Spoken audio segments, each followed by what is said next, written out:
आज की कहानी 10 राज्य युद्ध। जब 10 राजाओं ने मिलकर एक राजा को हराने की कोशिश की।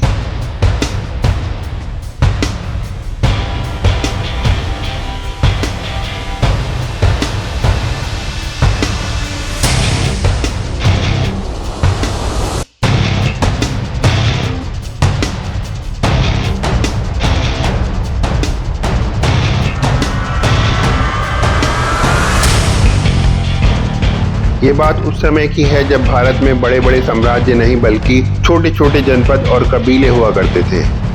उस समय की सबसे प्राचीन सभ्यताओं में से एक थी वैदिक सभ्यता।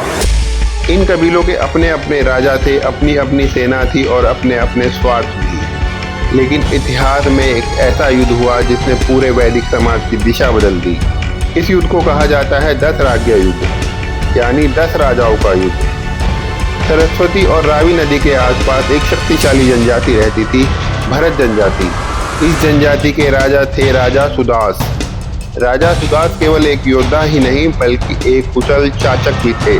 उनकी सेना अनुशासित थी, उनका राज्य समृद्ध था और उनकी प्रतिष्ठा लगातार बढ़ रही थी।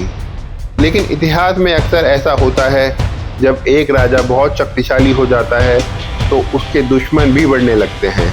राजा सुदास के साथ भी कुछ ऐसा ही हुआ। आसपास के कई राजा सुदास की बढ़ती शक्ति से डरने लगे। उन्हें लगा कि अगर सुदास इसी तरह शक्तिशाली होता गया तो एक दिन में सबको अपने अधीन कर लेगा।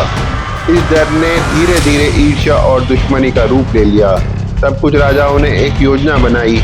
उन्होंने सोचा, अगर हम सब मिल जाएं तो सुदास को आसानी से हरा सकते हैं। और यहीं से शुरू हुई एक खतरनाक साजिश। एक एक करके कई राजाओं ने हाथ मिला लिया। उनमें अलग अलग जनजातियों के राजा शामिल थे। धीरे धीरे यह गठबंधन इतना बड़ा हो गया कि कुल 10 राजा एक साथ सुदास के खिलाफ खड़े हो गए। इसलिए इस युद्ध को 10 राज्य युद्ध कहा गया।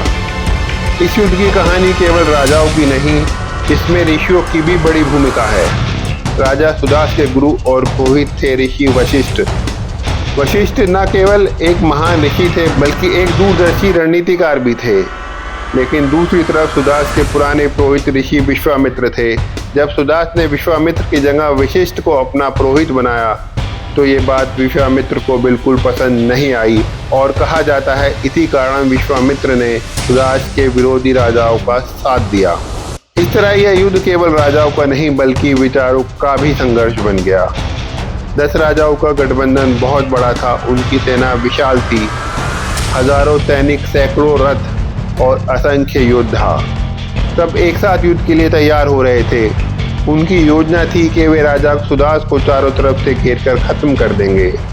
दूसरी तरफ राजा सुदास की सेना संख्या में कम थी, लेकिन उनके पास था रणनीति, अनुशासन और वशिष्ठ का मार्गदर्शन। यह युद्ध परुष्णी नदी के किनारे लड़ा गया, जिसे आज रावी नदी के नाम से जाना जाता है। 10 राजाओं की सेना ने सोचा कि वे नदी पार करके सुदास पर अचानक हमला करेंगे, लेकिन उन्होंने एक बड़ी गलती कर दी। उन्होंने उस नदी के स्वभाव का ठीक अंदाजा नहीं लगाया। जब गठबंधन की सेना नदी पार कर रही थी तभी अचानक नदी का जल स्तर बढ़ने लगा। कुछ इतिहासकार मानते हैं ये प्राकृतिक बाढ़ थी, कुछ का मानना है कि यह सुदास की रणनीति का हिस्सा था।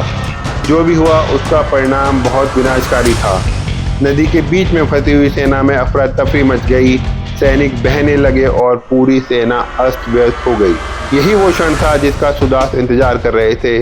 जैसे ही दुश्मन की सेना कमजोर पड़ी, सुदास ने अपनी सेना को हमला करने का आदेश दे दिया। उनकी सेना ने चारों तरफ से हमला कर दिया। गठबंधन की सेना जो पहले ही अव्यवस्थित थी अब पूरी तरह टूटने लगी। यह युद्ध बहुत भयंकर था, लेकिन अंत में जीत हुई राजा सुदास की। 10 राजाओं का गठबंधन टूट गया। कुछ राजा मारे गए, कुछ भाग गए और कई की सेना पूरी तरह नष्ट हो गई। ये जीत केवल एक युद्ध की जीत नहीं थी, ये एक युग की दिशा बदलने वाली जीत थी। 10 राज्य युद्ध का वर्णन ऋग्वेद में भी मिलता है। यह वैदिक काल के सबसे महत्वपूर्ण युद्धों में से एक माना जाता है। इस युद्ध के बाद भरत जनजाति की शक्ति और प्रतिष्ठा बहुत बढ़ गई। कहा जाता है कि आगे चलकर भरत जनजाति से ही भारत नाम की उत्पत्ति हुई। इस कहानी से हमें सीख मिलती है, संख्या हमेशा जीत की गारंटी नहीं होती।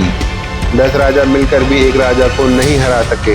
रणनीति और सही नेतृत्व किसी भी बड़ी ताकत को हरा सकता है और अंतिम सीख इतिहास केवल तलवारों से नहीं बनता बल्कि विचार, बुद्धि और सही समय पर लिए गए फैसलों से बनता है।